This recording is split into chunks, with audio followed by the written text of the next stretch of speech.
দেশে আবারও বাড়ছে ডেঙ্গু আক্রান্ত রোগীর সংখ্যা। সারা দেশে এখন পর্যন্ত 4,000-এরও উপরে ডেঙ্গু রোগের শিকার হয়েছে, যার মধ্যে ঢাকায় আক্রান্তর সংখ্যা 3,975 জন। এডিস মশাবাহী রোগ ডেঙ্গু দিন দিন ভয়ঙ্কর হয়ে উঠছে। একই সঙ্গে বাড়ছে দেশে ডেঙ্গু রোগের আক্রান্ত মৃত্যুর সংখ্যা। হাসপাতালগুলোতেও ভর্তি রোগীর চাপ বাড়ছে। সোমবার সারা দেশে মৃত্যু হয়েছে 5 জনের, যা চলতি বছরের একদিনের সর্বোচ্চ মৃত্যুর রেকর্ড। 2024 সালে ডেঙ্গুতে মৃত্যুর সংখ্যা 100-র ঘর ছাড়িয়েছে। মৃত্যুদের মধ্যে 0 থেকে 30 বছর বয়সের মধ্যে রয়েছে 45%। স্বাস্থ্য অধিদপ্তর জানিয়েছে, ঢাকায় ডেঙ্গুতে আক্রান্ত হয়ে হাসপাতালে ভর্তি হয়েছে 535 জন।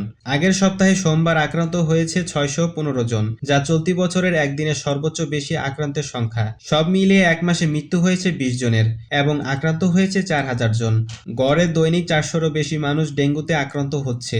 গত মাস অর্থাৎ আগস্টে আক্রান্ত হয়েছে 6,521 জন এবং মৃত্যু হয়েছে 27 জনের। চট্টগ্রামে ডেঙ্গু আক্রান্ত হয়ে 2 জনের মৃত্যু হয়েছে। তারা 2 জনই চট্টগ্রাম মেডিকেল কলেজ হাসপাতালে চিকিৎসাধীন অবস্থায় মারা যায়। এই নিয়ে চলতি মাসে মোট 4 জনের মৃত্যু হয়। এছাড়াও খুলনায় ডেঙ্গুতে আক্রান্ত হয়ে খুলনা মেডিকেল কলেজে চিকিৎসা চলাকালীন 2 জনের মৃত্যু হয়। এই নিয়ে মোট 5 জনের মৃত্যু হয়েছে খুলনায়। ঢাকার সাথে পাল্লা দিয়ে বাড়ছে টাঙ্গাইলে ডেঙ্গুর প্রকোপ। মঙ্গলবার 24 ঘন্টায় 4 জনের ডেঙ্গু আক্রান্ত হয়ে ভর্তি হয় হাসপাতালে। স্বাস্থ্য বিভাগের এক সূত্র অনুযায়ী এই মাসে 1 থেকে 10 তারিখের মধ্যে 80 জনের বেশি ডেঙ্গু রোগে আক্রান্ত হয়েছে।